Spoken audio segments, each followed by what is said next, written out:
Hey, what's up? Hello everyone, welcome into Fantasy Filmball, the show where we turn movies into sports and sports into something we don't talk about here. My name is Matt. My name is Dyl, and you know what? It's been like 3 weeks, but I've finally seen Past Lives, and if you don't really get that reference, well, maybe consider dropping a subscription, because it's been a running gag here. I live in Virginia, and we haven't got Past Lives for a long time. Matt's seen this movie for a while, and it's one that I know he's been really excited to talk about. I was really excited to see it, because this is what you could probably call the first real Oscar player of the year. Like, some other movies arose as Oscar players, but this was the first one when it premiered at Sundance, where people were like, yeah, this is getting nominations. So if you are new here, consider dropping a subscription. Drop a comment down below. Let us know what you thought about Past Lives. Celine Song's directorial debut, Past Lives, is a very subtle, quiet story about a woman who reconnects with her childhood crush 24 years after she leaves South Korea. And when her childhood crush comes to America to visit her, she is forced to reckon with her past and decide what she really wants in life. Before we get in too deep into the story and the themes and the Oscar chances for this movie has a 94 out of 100 on Metacritic. It is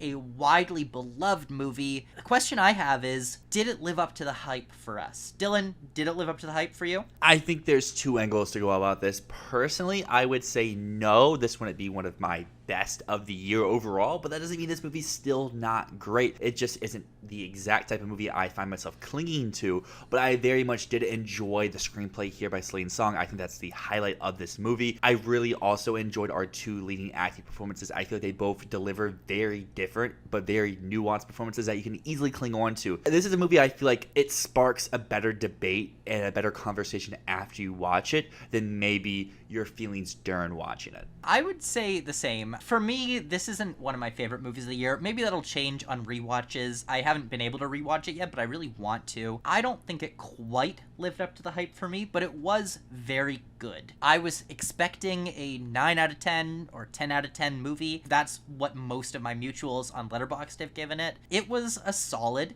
8 out of 10 for me. It's a very small movie, and though I thought it was very, very well written and very well acted, it felt like it was missing something to really connect with me, which is weird because I feel like I've lived through this exact situation at least twice. I feel like I should get what this movie is talking about, or feel it strongly, but it didn't emotionally connect with me, and something about it just didn't feel entirely satisfying. So let's talk about the performances though, which is a highlight of the movie.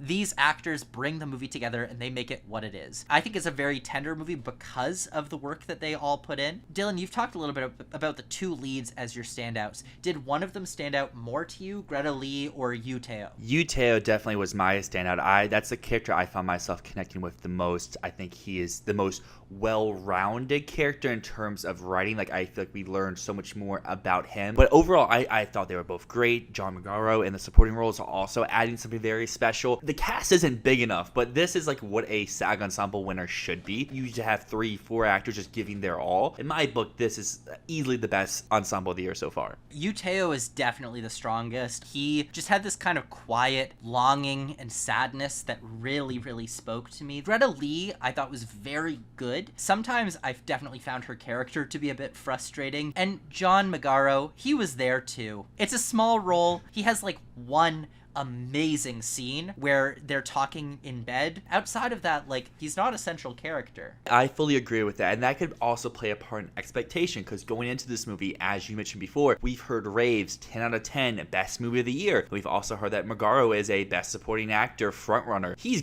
good, but as you mentioned, he has one scene where he's really, really good, and the rest of the time he's just there. And I mean, he's not bad in those other scenes. It's just he doesn't have as much meat to his performance as our two leads do. I don't know if our two leads have a strong enough case to win in their categories, but I definitely feel like if this movie stays strong for the rest of the year, they both should be there. It's just, will they be there? Also, in terms of John Magaro, did you know that the real life version of that character, Celine Song's real husband, is the guy who wrote Challengers? Good for both of them. let's get a little bit into spoiler territory here, because you can't talk about this movie without talking about some of the deeper themes, some of the exact scenes. So we're going to get into that. So first off, let's talk about the script. The script is both what I liked most and also kind of what I liked least about the film. On the positive end of it, I think Celine Song's dialogue is just gorgeous. There's so many really profound lines in the film. I can't remember them exactly because I saw it 3 weeks ago. Also, the scene in the bar and the scene by the carousel are two of the most powerful scenes of the year, just hands down. Those are beautifully written dialogue scenes. They are so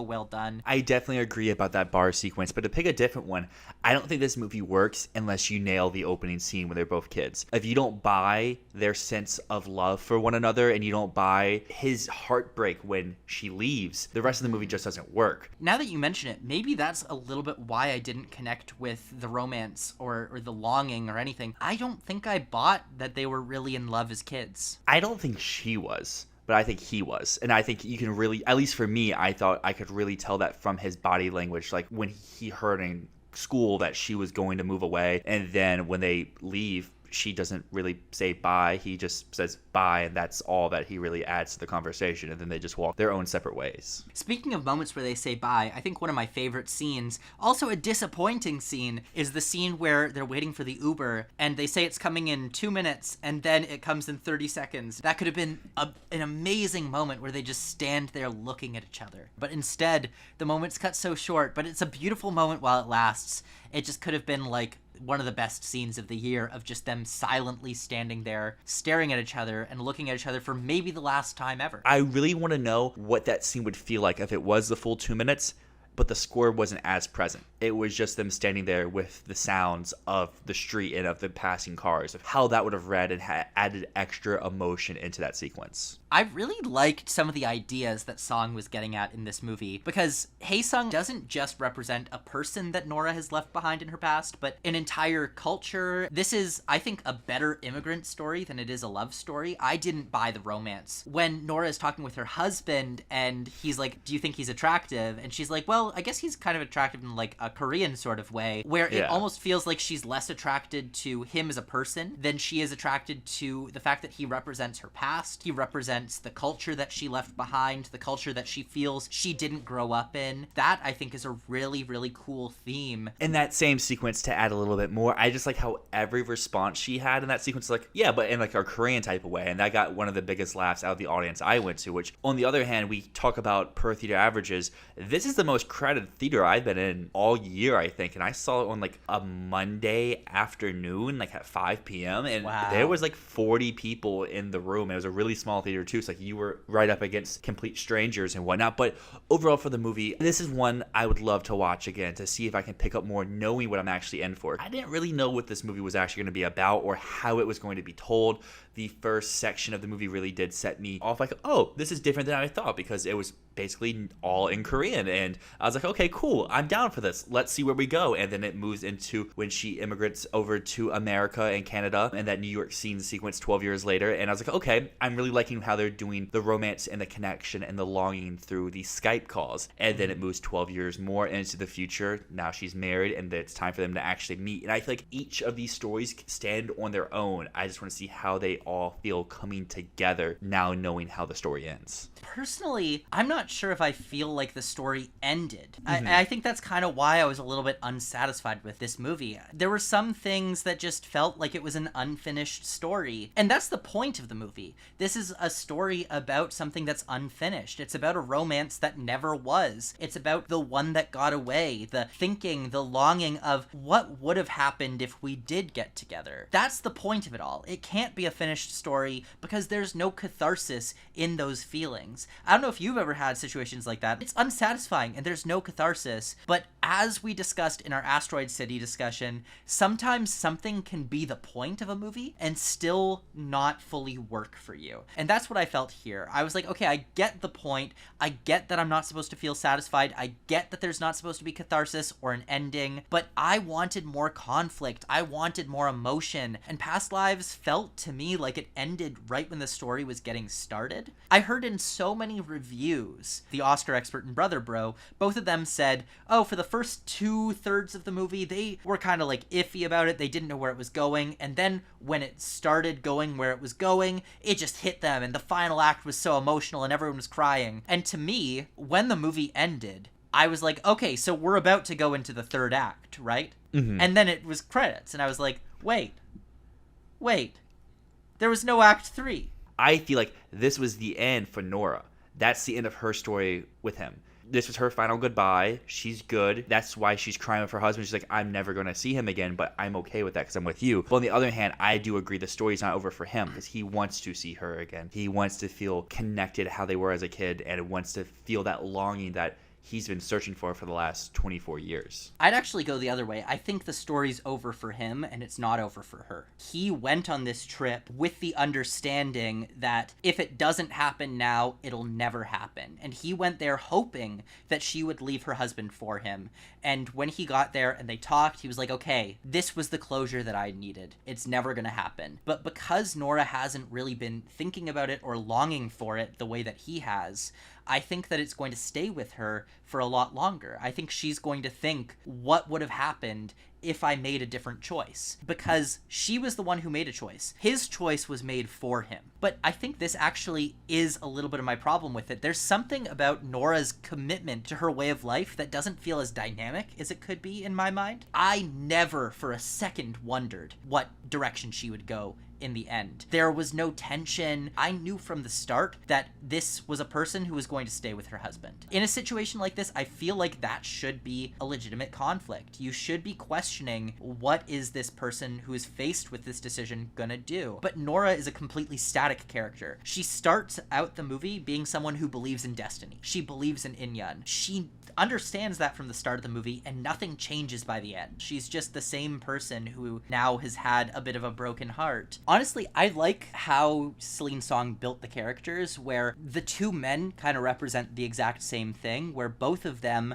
they don't abide by destiny. They're willing to chase something further than destiny will take them. Whereas Nora, she's someone who, right from the start, it's just whatever destiny says, that's where she goes. Goes to this writer's retreat, meets this guy, and then suddenly, because it's convenient, because it's where destiny took her, they're married suddenly. Was it love or was it convenience? And that's a big thing that's an insecurity for John Magaro's character. But let's talk Oscar chances, because this has been the presumed frontrunner since Sundance. People have been talking a lot about this movie being a potential Best Picture winner. So how do we feel about that, and what do we think about these Oscar odds? I want to just preface say I really like this movie. It's very strong 8 for me. Those are just small nitpicks. Just we talked about those a little bit more because the positives are so easy to say, like great script, great acting. It's just we wanted a little bit more from these certain angles, and I feel like that will also carry over into its Oscar chances in terms of winning. I feel like when more general audiences start to see the movie, it could fall into this like, hey, I really like it, but I don't like it that much. But on the flip side of that, I don't see another alternative at this moment to fit into those bills to win those categories. Like, I still think this is winning original screenplay. Picture, after seeing it, I don't really feel like this is a Best Picture winner type movie, but also I couldn't point to another one and be like, yeah, this is my new number one. Right after I came out of the movie, one of the first things I thought of after, like, okay, this is what I saw, initial thoughts was, Oscars, what could it get? Picture, director, actress, screenplay, maybe a supporting actor depending on where they get placed. So we'll say 5 at the moment.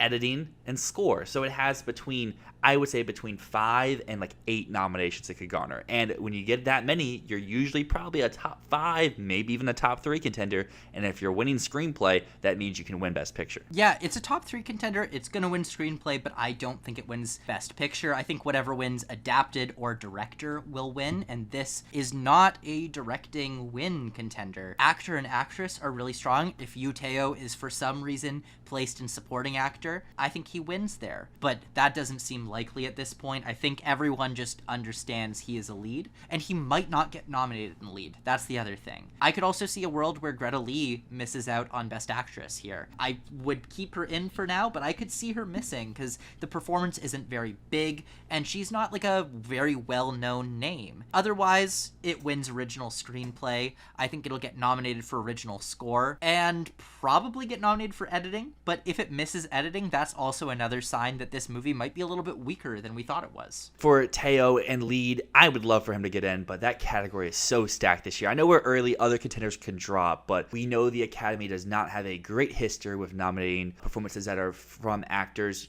speaking in another language unless you're a huge big name. Even when your movie is a Best Picture sweeper with Parasite, how it won everything that day, they still couldn't nominate an actor. So he is the hardest sell to get into a category, even though that we both agree he's the best performance in the movie. That's why I think if he was in supporting, he would win, because supporting seems to be more familiar to unknown talent. If they frauded him in there, he would be an instant winner. As we've talked about all season long so far, that category is a little weak in terms of filling out your file. Like, there's a lot of possibilities, but there's not many strong people to put in. Right now I only have it winning original screenplay, but if this becomes a Best Picture frontrunner and it is winning picture, I could see picture, screenplay, and who knows from there, maybe it picks up something else. Yeah, this to me feels a little bit like Banshees did last year, where it is probably going to be a very strong win contender by the end of the year, but we're going to look at it and go, really? That's a win contender? That doesn't feel like something that would win Best Picture. We're going to see. Let us know, is Past Lives winning Best Picture? Let us know if you have seen it. I hope you have, because we talk spoilers. Your thoughts down below. Consider dropping a like, a dislike if you made it this far. But until next time, my name is Dyl. And my name is Matt, and this is Fantasy Filmball.